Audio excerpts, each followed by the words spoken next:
This show is part of OnePlace, a daily network of focused briefings across the stories people follow most. Welcome to today's briefing. We are diving into a busy day of legal shifts, congressional resignations, and international tensions. Let's get you caught up on the headlines shaping the nation and the world. The Justice Department seeks to void Capitol riot convictions. A new rape allegation emerges against former lawmaker Eric Swalwell. Texas Congressman Tony Gonzalez resigns following a tragic scandal. Jackie Speier discusses the culture of misconduct in Congress. Treasury Secretary Bessent weighs economic pain against global security. A report claims the Biden administration weaponized abortion laws.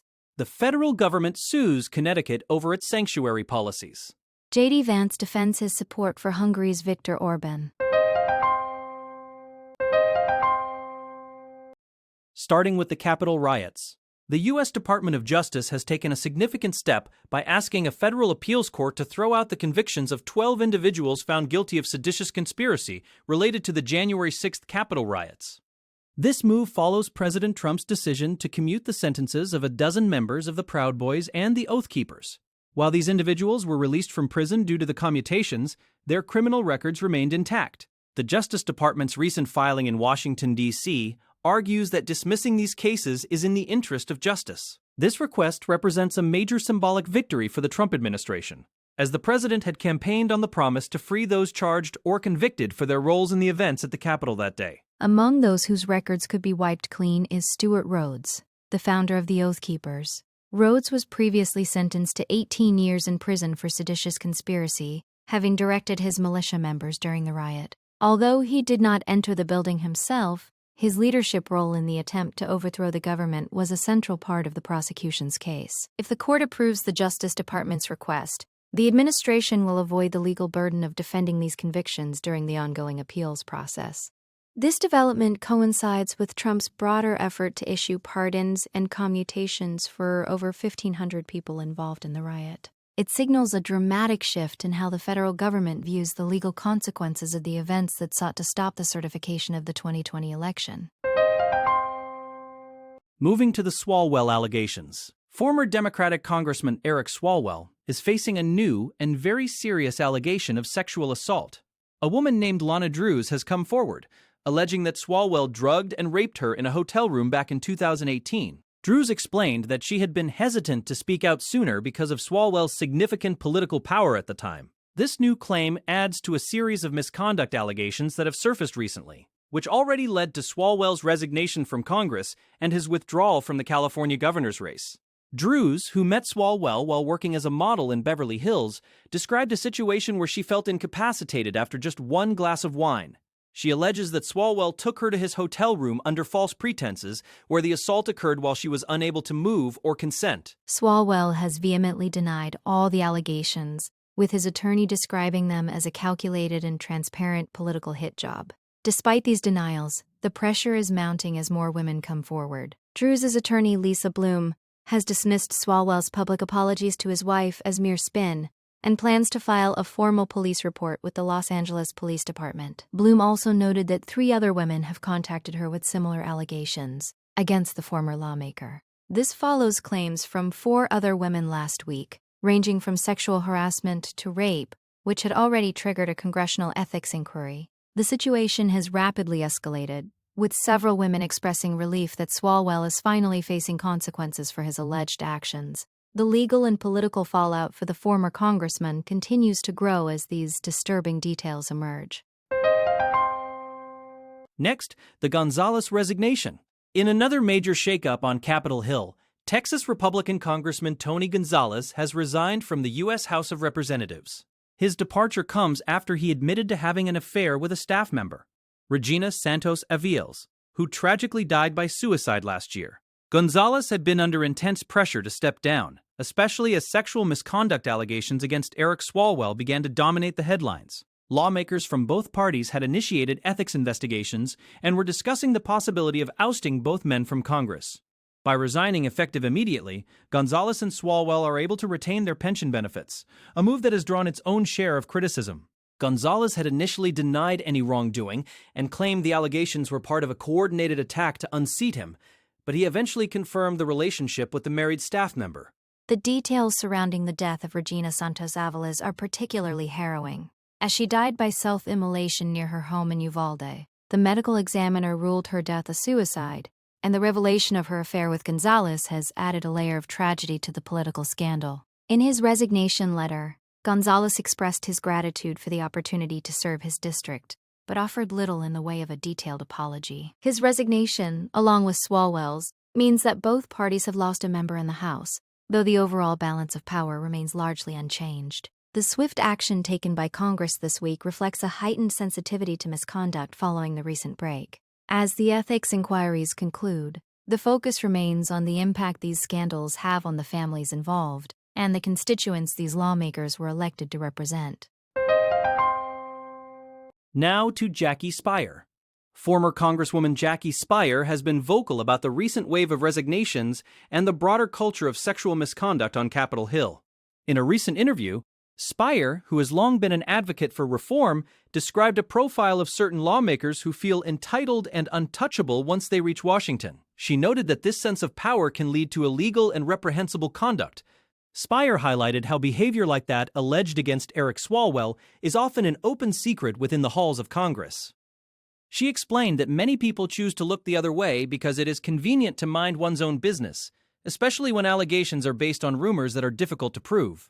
This culture of silence, she argues, allows misconduct to persist for long periods before any formal ethics investigations are ever launched or completed. Speier's perspective is informed by her own experiences as a young congressional staffer, which she has shared publicly to push for greater accountability. She emphasized that the current system often fails to protect victims and that the process for seeking justice is frequently slow and arduous. The resignations of Tony Gonzalez and Eric Swalwell are seen by some as a sign of progress, but Speier suggests that much more work is needed to change the underlying environment. She pointed out that the Me Too movement has brought more attention to these issues, yet the fundamental power dynamics in the House of Representatives still present significant challenges for those reporting abuse. Her call for reform continues to resonate as the public grapples with the latest revelations of misconduct by elected officials, highlighting the ongoing need for transparency and structural change in government. Shifting to economic security, U.S. Treasury Secretary Scott Bessent recently spoke with the BBC, suggesting that a small amount of economic pain is a price worth paying for long-term international security. This statement comes as the International Monetary Fund warns that the ongoing conflict involving the U.S., Israel, and Iran could potentially trigger a global recession. Bessent argued that the primary goal of the conflict is to eliminate the threat of Iranian nuclear strikes on Western cities.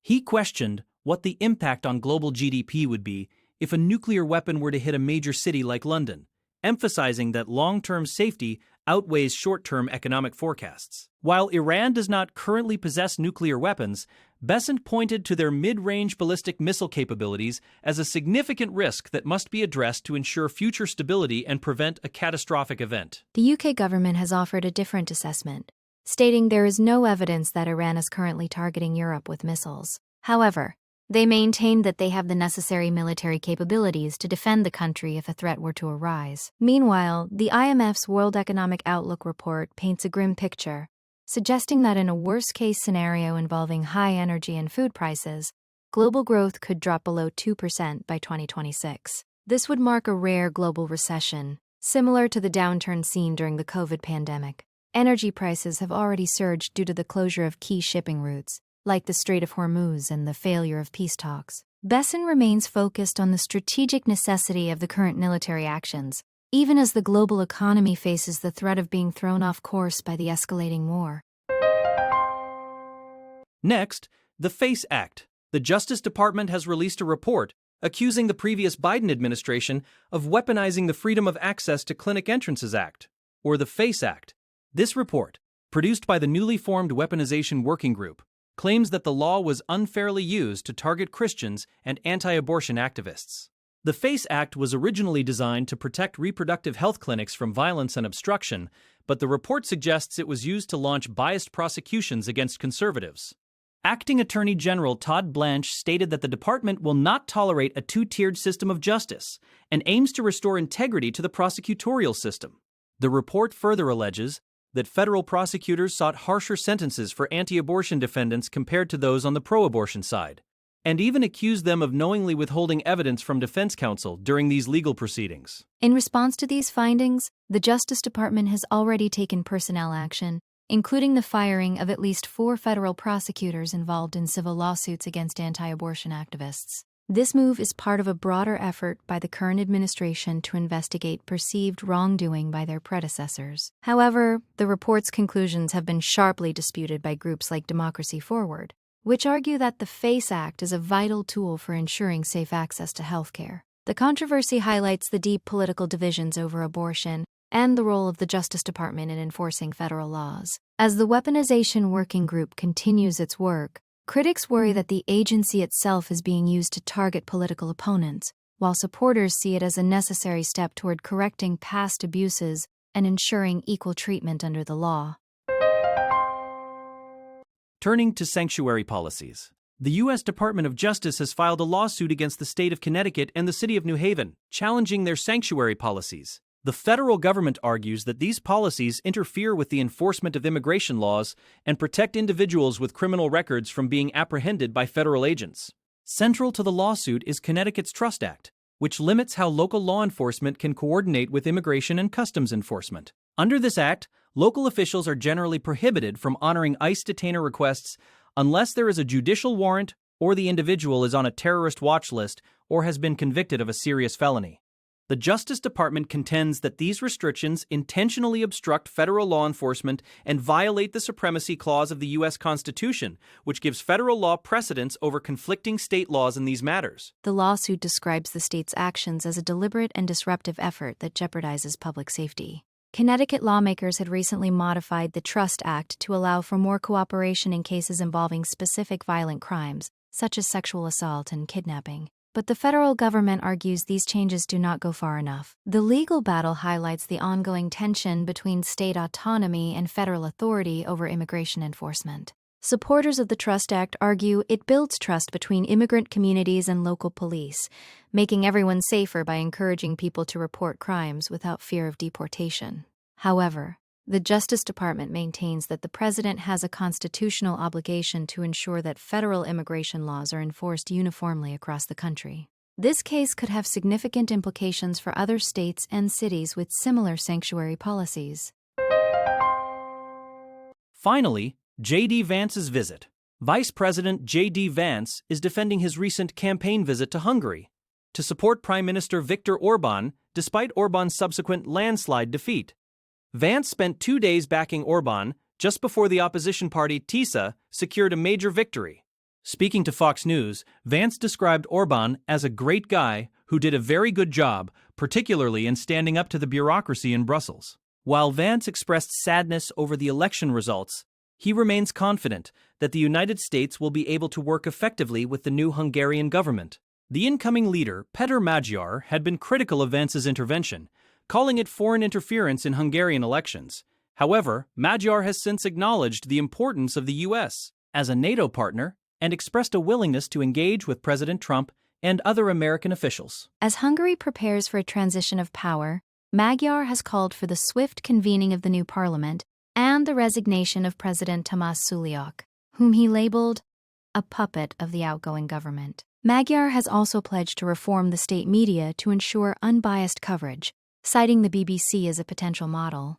He noted that despite leading the main opposition party, he was never allowed on public television until after his party's victory. The preliminary results show Magyar's party winning a supermajority, giving him a strong mandate to implement his agenda.